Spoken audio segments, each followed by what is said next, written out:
What is up, guys? If you are seeing this either one of two ways, you're either looking at this on the YouTube video or on YouTube. The YouTube video, that sounded so wonderful. Or you're either looking at this on my YouTube channel, or got a lot of caffeine going through me, guys, so you'll have to excuse me.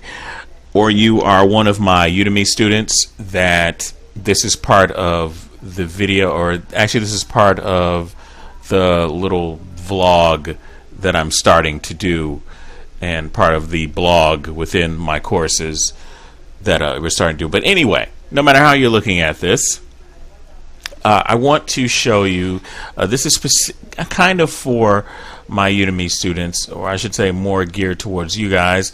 It is it's public, and this is my Pinterest page, and this is a resource that I have for actually any artist that wants to use it. I was asked by one of my students, what is the artist's mindset? And I was I wasn't quite sure what he meant by what is the artist's mindset, but the only way that I could interpret that is, what is my artist's mindset? My mindset is being a problem solver, I think. I think that's one of the things that changed how I started to draw, and how I started to look at art, and how I started to get better at art. It's one of the things that I really think changed me as an artist, because once I came to the realization that every drawing that I do, more than likely I'm solving a problem, whether that problem is anatomy, or that problem is character design, or there's some sort of problem. When you make a mistake, sometimes you get really frustrated, and especially if you're a beginning artist and maybe you're having trouble with drawing hands, or maybe you're having trouble with lining up your faces correct. Maybe doing that three-quarter view, you can't quite get that eye to match up and have it look correctly, or maybe you can't draw hair. All of that they're just a series of problem solvings. And some of the things that I try to teach, and no matter what course that I'm teaching, whether it's my Digital Art 101 or Perspective, I try to teach you a method in solving those problems, because I want you to build up confidence, and I want you to see that once you have a process of problem solving, then you're able to draw anything, and you're able to take on new information, and you're able to process that information and apply it to your art. And I think that one of the things that I wanted to do with this Pinterest page is to give you a few more tools to solve problems. So I collected a lot of images. I could have just kind of kept this for myself, but I'm like, no, let me go ahead and just put this somewhere where I can continue to collect images. And I haven't collected a whole bunch in a while, but you see I got some anatomy reference there, and some of my work is there as well, but it's mostly a lot of other artists. And I tried to make this as relevant to those of us who are doing character art as possible. So I got poses, I got some facial expressions and gesture, I got fighting. And so right here where it says fantasy armor, what I wanted to do is try to find as many quote-unquote real-world examples as I could. And it doesn't work all the time, obviously, because it's just sometimes there is real-world examples, and sometimes it's just paintings. I didn't set up any rule for myself like it has to be like that, but whenever I can find something like this right here, I mean, this looks amazing, so how could I not put that as some sort of reference?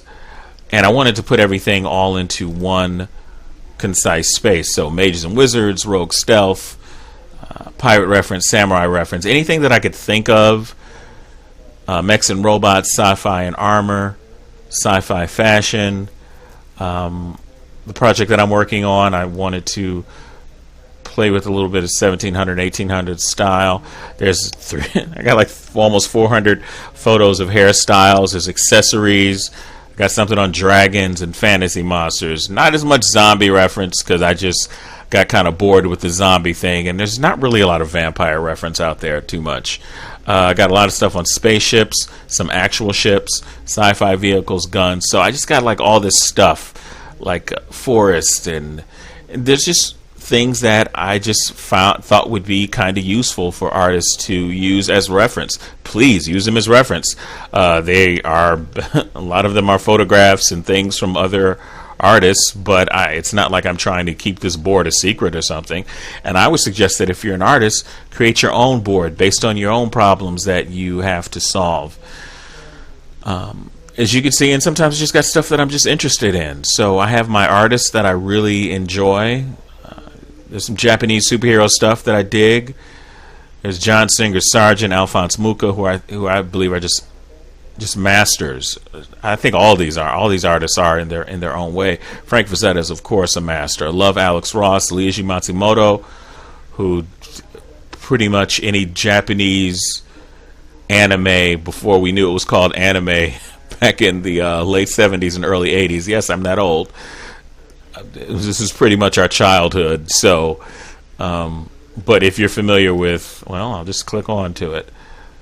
And I don't mean to ramble or anything, but these are some of my influences. So, Emeraldus or Captain Harlock, Space Pirate, and of course, the Daft Punk Interstellar 5555, which I love that movie, which incidentally was made actually for Daft Punk. It's not a separate anime that they just kind of spliced together. It was actually made. They got together with Leiji Matsumoto and made that with them, which I always thought was very cool. So yeah, I got Adam Hughes, Bernie Wrightston.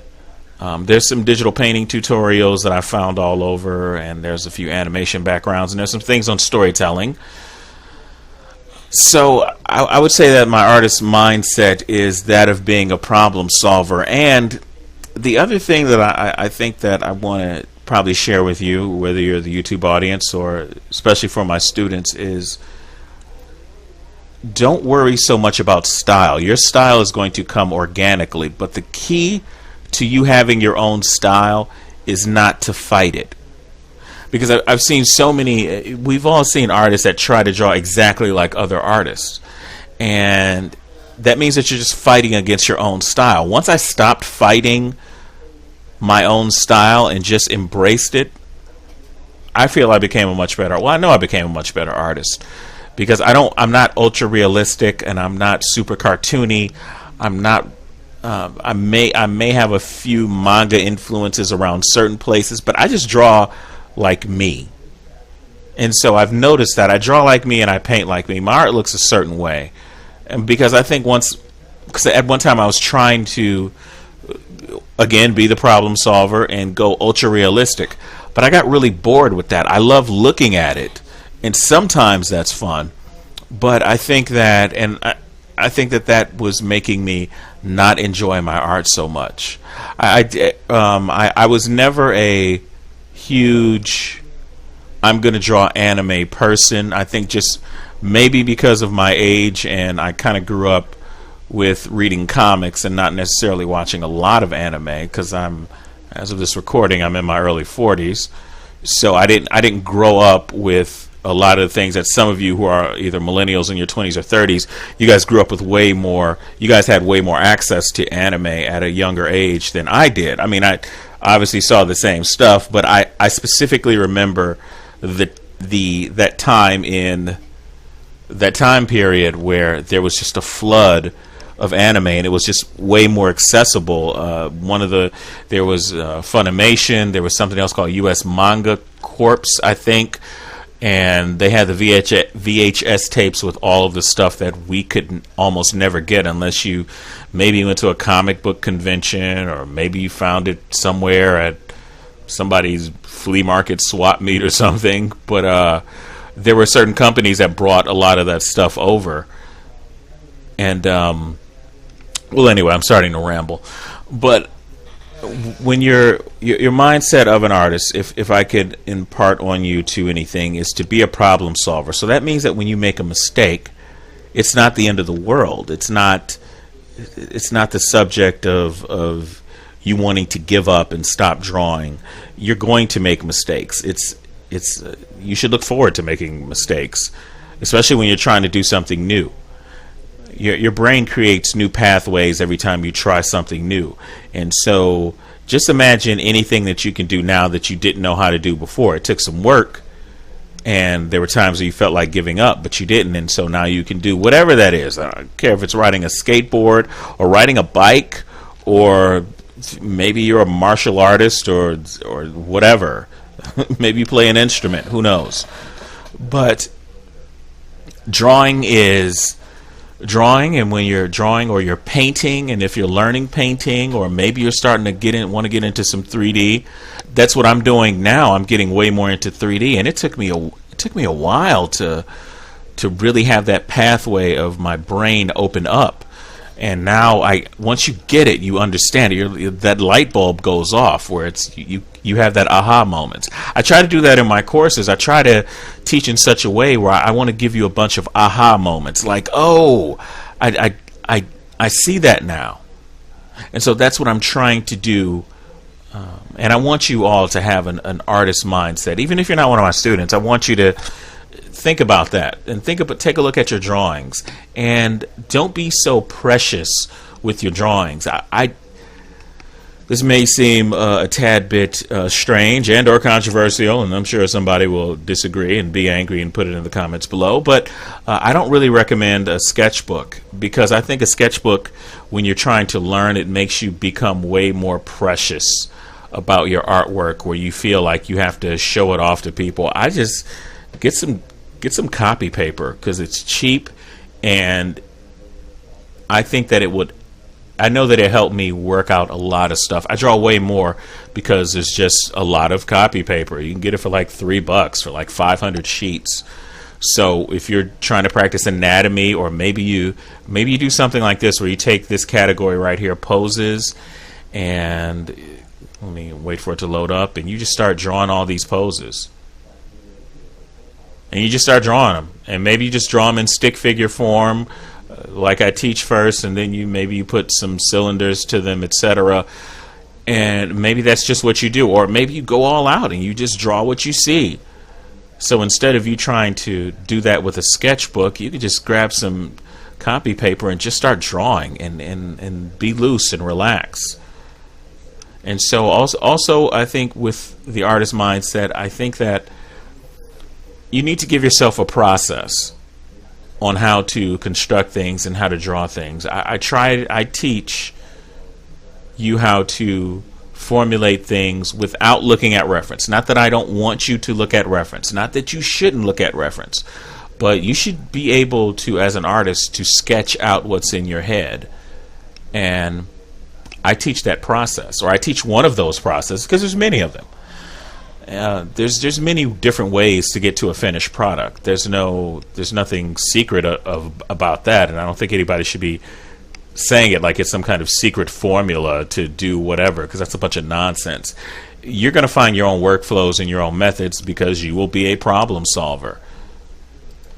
And I think that once you figure out how to solve your own problems, you are going to not only learn the ways that you learn, but you are going to develop your own processes for getting something done. Maybe there's a big digital painting you want to do, and if you don't know how to digital paint something, going on YouTube and looking at speed paintings is not really that helpful if you don't know how to paint at all.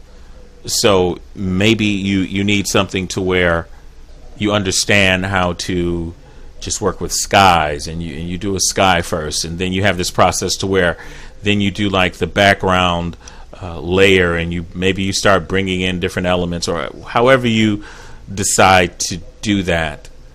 That's what, once you figure that out, you'll be a much better artist once you figure out your own process. So yes, I've spoken for enough time, and I'm going to stop talking. If you are my student, thank you so much. I really appreciate you guys taking the time out to learn with me. It really means a lot to me. I can't thank you enough. And I think that's about all I'm going to say. And if you're not a student, if you're interested in some of my courses, there will be links down below. So I will talk to you guys next time. And for my YouTube peeps, I keep saying I'm going to try and do more YouTube videos, but I think this will be part of it. It'll be like vlog stuff, and maybe I'll do some instructional kind of stuff in the coming weeks or so. So, all right, I will talk to you guys later.